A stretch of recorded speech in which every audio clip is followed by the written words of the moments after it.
Like a Dragon Gaiden, The Man Who Erased His Name is an action-adventure game developed by Ryoga Kotaku Studio and published by Sega. This game is once again about Kiryu Kazuma, or as he is referred to in this game, Joru. This game takes place after Yakuza 6, where Kiryu fakes his death and makes a pact with Daidoji faction to discard his past and work undercover within the faction under his new name.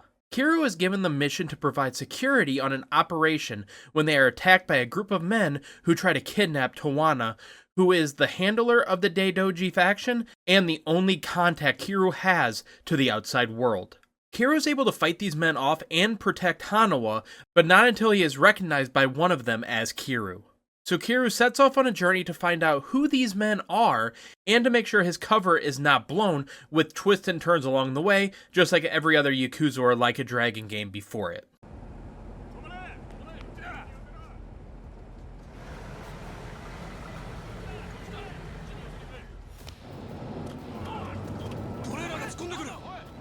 Have him Falcon Punch.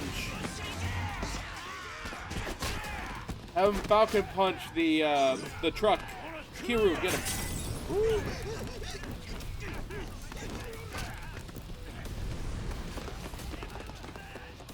There you go, watch him be on fire.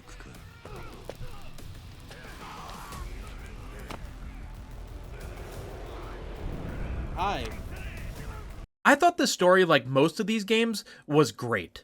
I have personally never played a bad Yakuza game. Some are better than others, but Ryoga Kotaku does a great job to make sure that the story is always keeping the player engaged. They also do a good job of intertwining this game with 2020's Like a Dragon, and also setting up Infinite Wealth, which comes out next year. I do wish the story could have been a little bit longer. It was about 9 hours, give or take, and it felt like it was ending just as it was starting to get going.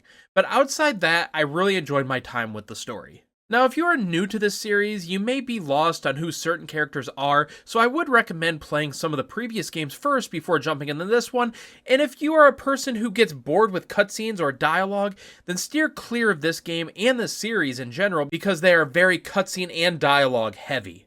That stuff doesn't really bother me. I love a good cutscene and intriguing dialogue, and I love Yakuza and Mafia kind of stuff, so this series has always been right up my alley. The gameplay in this game is a lot like the old Combat, which is a hack and slash beat 'em up.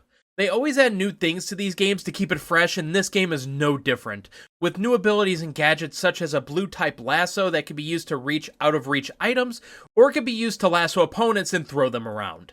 Another gadget of many presented is drones that Kiryu can send out at enemies and will keep sending them for a period of time, and this will both do damage and distract the enemies. There are many other abilities and items you will be able to use across your journey in this game, but that is just to name a few. Another thing back in the game, as always, are Kiryu's signature finishing moves. If you fill your heat meter up enough, which is your meter under your health bar, you can do a devastating move that does a ton of damage, and you can unlock other finishers throughout the game, and these are always great because it always looks like Kiryu killed a guy, even though his character doesn't really kill. This combat has always been really fun to me. For some it may get repetitive, especially when every person imaginable is running up to you on the streets looking for a fight, but a lot of the random fights are a good source of money, which is very, very important in this game, so it didn't really bother me. The money is important because it is used to buy almost literally everything in the game. From gear, which is used to increase Kiryu's attack power, protection, and other things, and also his skills, which there are a ton of. This money is used to buy all of it. So the more the merrier, as some of these skills and items can cost a lot of money. There was one item that cost about 50 million yen that I never even got close to being able to buy, so make sure you save your money if this kind of item is something that you would want. Another big thing in these games are the fun mini-games and side missions. With the mini-games, you will get things like golf, where you can play modes of how close you can get to the cup, or games of bingo, where you try to hit the ball into different areas to create a bingo. You will also get classic mini-games like the arcade, where you can play many different arcade games, or you can play the claw game, which is used a lot in these games, or you can play like Mahjong. If you are good at that, I personally have never been good at that and have always sucked at it in these games. And everyone's favorite, karaoke, which is always fun, even though some of the side missions involving it really piss me off. It says out of 67. Well, it's not 69, or maybe it's out of 670 people.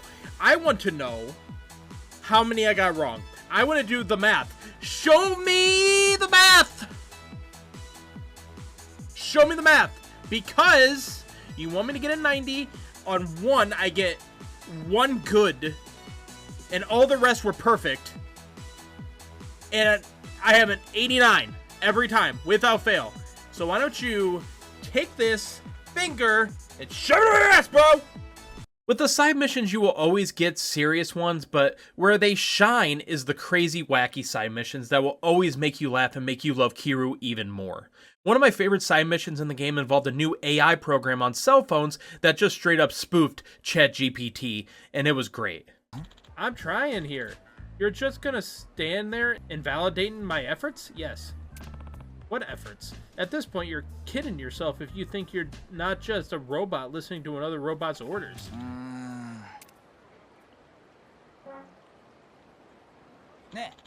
Some meatheads interrupted my date. How should I handle him? What? What?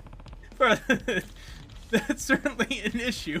A confession of love is deeply important, even then having it interrupted may seriously affect your future happiness. Based on our previous chat history, you can impress your date and save your love life by beating the intruder with your fists. Whatever! These always bring a smile to my face, and it is something that I always look forward to in these games, and they never disappoint. You will get these side missions from Akame, who is a companion who tries to protect the civilians of the city from criminals. Kiryu goes out on missions that she picks up through her Akame network to try to help keep the streets safe. Other missions that can be done can be found throughout the city, which show up as fists or exclamation points on the map. The fists are people you have to fight to protect someone in danger, and the exclamation marks are just pretty much fetch quests, where you have to find an item and then bring it back to them, or take a picture, or stuff like that, just very fetch questy. And I don't really like those all that much. I think they could have done a better job of mixing it up so it didn't feel like it was so fetch questy, because while you don't have to do them as they're optional, it does help level up the Akame network, which brings better items to her shop. So if you care about that, you will do a lot of these, and they just become monotonous after a while. Another big side mission in this game is the Coliseum. This is where the fighting ring is, where people come from all over to fight to see who is the best. This takes place on a freighter in the middle of the water, and it's also where you can make a ton of money through either solo fights or group fights, which is a new thing where you can recruit other people to join your group, level them up, and then take out increasingly harder and harder opponents. I always loved the Coliseum fights, and I always look forward to them in these games, and once I figured out what I was doing, I also enjoyed the group fights quite a bit as well. The Coliseum is also where you can change Kiryu's outfit at the boutique for both in-fight and out-of-fight outfits. I switched these around a few times because there aren't many of these games that allow you to change Kiryu's outfit. It's always the same suit he always wears. So I took advantage of the option when I could. Running around in a gold suit or even later a Goro-type coat was fun to me. In the end, Like a Dragon Gaiden, while short, was a lot of fun and I enjoyed my time with it. The combat was good, the story was good for what was there, and the main side missions are always fun. That being said, it was held back a tad by some monotonous side activities and what I thought was a story that could have been given a few more hours, especially in the middle. And that is why I am giving Like a Dragon Gaiden an 8 out of 10. The pieces were there for this game to be even higher, but it kind of held itself back a little bit, and I think it was because this was more seen as a setup game for Infinite Wealth instead of a full-on game, which is both fair and too bad. That being said, I cannot wait for Infinite Wealth in January, and is one of my most anticipated games of 2024, and to also see where this series goes in the future. But what did you guys think of the game? Did you like it more or less than I did? Let me know in the comments section below. But that's going to do it for this review. Thank you guys so much for watching, and I'll see you in the next one. Bye, guys.